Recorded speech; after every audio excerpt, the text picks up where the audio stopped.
نبيا ورسولا ربي زدني علما وارزقني فهما آمين يا رب العالمين. Selanjutnya saya akan mengaksen terlebih dahulu. Aditya Eka Putra, Alika, Devi, Pedinda, Fidela, Vivianti, Gandhi, Ika, Intan, Kenzi, Mulatman, Octavia, Pandu, Kirania, Rasta, Rizky, Sofwan Ibrahim, Syauki, Yusuf Effendi. Yang tidak masuk Mas Mulatman ya, karena sakit sudah 2 hari tidak masuk. Mari kita doakan semoga teman kalian bisa segera sembuh dan bisa segera masuk sekolah kembali. Amin. Sebelum kita mulai pembelajaran pada pagi hari ini, coba silakan kalian berdiri terlebih dahulu. Rapikan baju, coba silakan dilihat dari atas, tengah, bawah, depan, belakang, ada yang belum rapi. Sudah rapi semua? Oke. Coba tepuk semangat. Semangat, semangat. Sudah semangat, kita harus memulai pagi dengan satu semangat. Oke. Kemudian saya akan memberikan motivasi sedikit tentang bersyukur. Kita wajib bersyukur. Bersyukur atas apa? Atas nikmat yang telah diberikan. Nikmat apa saja yang diberikan? Nikmat sehat. Kita bersyukur kita diberi kesehatan. Bagaimana cara kita bersyukur? Dengan mengucapkan alhamdulillah. Oke. Kemudian sebelum kita memulai pembelajaran tentang implementasi peraturan perundang-undangan, marilah kita melatih fokus kalian terlebih dahulu. Nanti saya ada tebak gambar. Silakan kalian tebak. Yang bisa menjawab acungkan tangan baru menebak. Kalau saya sudah, silakan Mbak Fidela, baru Mbak Fidela menjawab. Oke? Kita melatih ketajaman otak kalian untuk berpikir. Ada tebak gambar. Kelihatan nggak? Itu ada PE, kemudian ada orang tidur, kemudian di situ ada bintang-bintang, dan ada B sama ada gambar. Ada yang tahu? Ayo. Ya, Mas Ibrahim. Ya, pemimpin bangsa. Oke, selanjutnya. Ayo, jangan dulu ya, Mas Pandu. Buku cerita. Oke, tuh, tepuk tangan. Ayo, jalannya siap. Mas Rasta siap. Oke, lanjut. Itu ada E disilang sama dengan U. E jadi U. Ayo ada yang bisa tunjuk tangan? Yuk. Satu jalan. Betul. Tepuk tangan.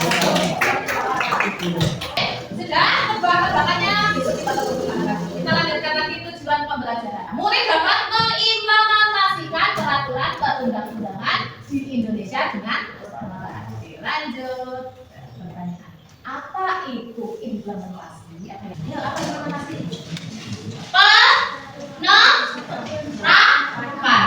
Implementasi itu adalah penerapan.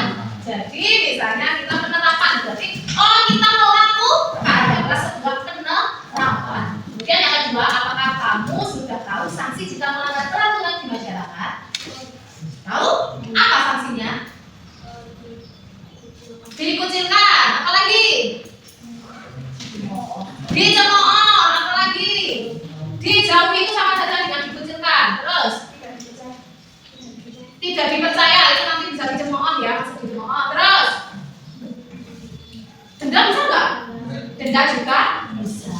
Kemudian hukuman bisa nggak? Bisa. Kalau di daerah istimewa Aceh itu ada hukuman cambuk. Jadi yang melanggar peraturan bisa dihukum cambuk. Tapi kalau di daerah kita tidak ada ya hukuman cambuk, hanya dicemooh, dicibir. Tahu nggak dicibir? Dibicarakan orang, kemudian dimarahi, ya nggak? Mas Rasa kalau melanggar peraturan dimarahi.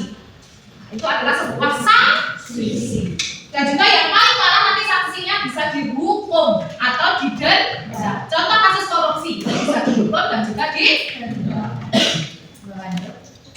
Saya akan memberikan contoh tentang perilaku patuh pada peraturan. Jadi peraturan itu kan banyak sekali. Ada peraturan perundang-undangan. Kita taat terhadap peraturan negara, peraturan daerah, dan juga peraturan desa, bahkan peraturan kabupaten, kecamatan itu ada sendiri-sendiri. Setiap desa pun juga memiliki peraturan sendiri. Setiap rumah dengan rumah yang lain juga memiliki peraturan sendiri. Satu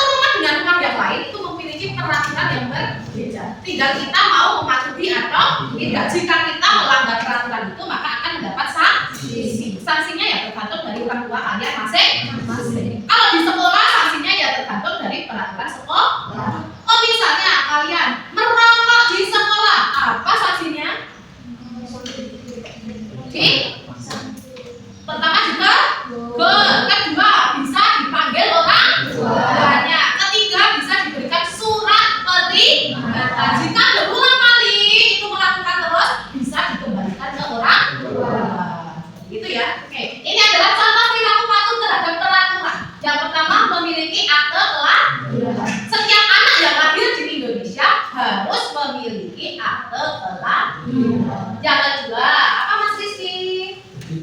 Yang kedua memiliki KTP bagi penduduk yang minimal usianya 17 tahun.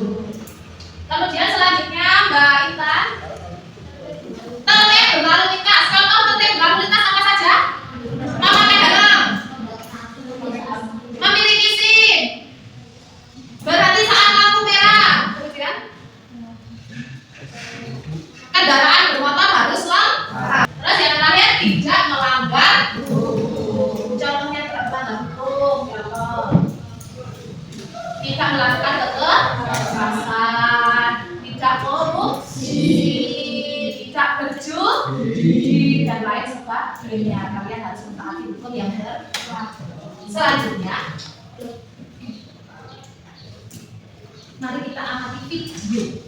Kita lihat video. Yang amati tetap nyantai meski enggak pakai helm. Mereka berkendara tanpa memakai helm santai saja karena di situ ada bis, bonceng 3, ada kendaraan bermotor, mobil. Terjadi 59 pelanggaran dalam waktu 1 jam. Ada yang menerobos jalur Transjakarta. Dan di situ tidak ada etle atau petugas yang mengawasi. Ya ini ya. Pantau penyebab dari mereka melakukan pelanggaran itu. Kurangnya kesadaran. Terus yang kedua, kurangnya pengawasan. Kemudian apa lagi? Sanksi yang tidak tegas. Karena di situ tidak ada kepolisian atau satlantas yang bertugas, makanya mereka dengan santainya tidak memakai helm. Kemudian ada yang bonceng 3, menerobos jalur Transjakarta, ditambah lagi itu sudah melawan arus. Harusnya satu arah, tapi mereka melawan arus. Apabila dampak dari melanggar peraturan itu dilalu lintas apa saja? Terjadi kecelakaan, bisa jadi karena melawan arus bisa mengakibatkan kecelakaan. Kemudian macet, karena macet. Selanjutnya ini ada tugas kelompok. Saya akan membagi menjadi 5 kelompok.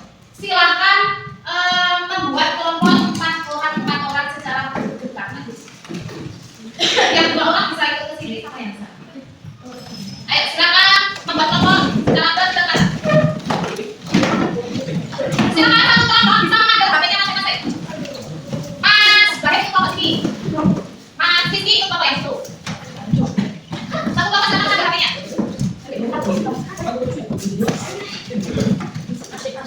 Sudah? Silakan duduk. Tadi perhatikan ke sini. Sudah saya bagi menjadi 6 kelompok. Kemudian murid melakukan eksplorasi dengan mencari informasi. Silakan kalian sudah membawa HP masing-masing setiap kelompok. Kita mencari informasi lewat sumber-sumber tertentu. Silakan nanti kalian bisa mencari di Google atau mungkin berita-berita lainnya. Yang pertama, jenis peraturan yang berlaku. Jenis peraturan yang berlaku seperti ada di lalu lintas, lingkungan hidup, ketertiban umum, atau tata tertib sekolah dan lain sebagainya. Silakan pilihlah salah satu. Setelah itu, carilah bentuk implementasi dari peraturan tersebut. Satu saja. Misalnya, ya ini tidak boleh dipakai ya. Lalu lintas, kita mengambil tentang memakai helm. Memakai helm. Tapi bentuk implementasinya memakai helm saat bekerja. Lalu dia faktor pendukung dan penghambat. Pendukungnya, kenapa toh masyarakat itu sudah memakai helm, tapi berlalu lintas sudah menggunakan helm. Yang pertama karena kesadaran akan keselamatan. Ya, ada kesadaran akan keselamatan. Yang kedua, faktor apa lagi? Penghambat. Faktor penghambat. Ini kan faktor pendukung. Mereka memakai helm karena sudah memiliki kesadaran. Faktor penghambat. Faktor kondisi mereka tidak punya helmnya tertinggal di rumah, atau faktornya yang kedua tidak sadar akan keselamatan. Tidak seperti itu. Paham? Silakan kalian bisa mencari dari ketertiban umum atau lingkungan. Silakan kalian mencari atau mungkin tata tertib sekolah. Silakan dikerjakan. Yang sudah selesai nanti langsung ke depan, nanti langsung presentasi.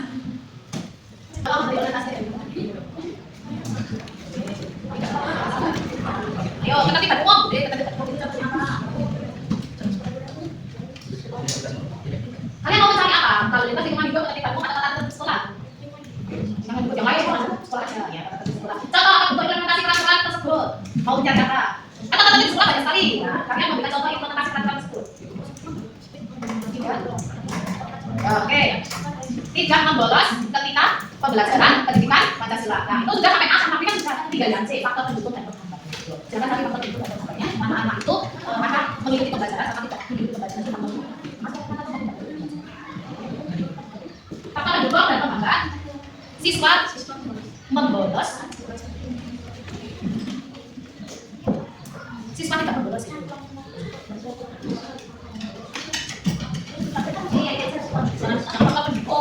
Membolos faktor pendukung dan penghambat. Siswa tidak membolos akan bisa melakukan.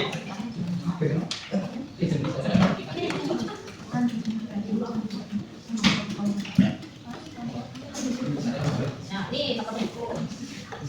Ini apa? Faktor pendukung dan penghambat masyarakat ketika membangun masyarakat. Di sini kita ketemu apa? Terus bukan apa?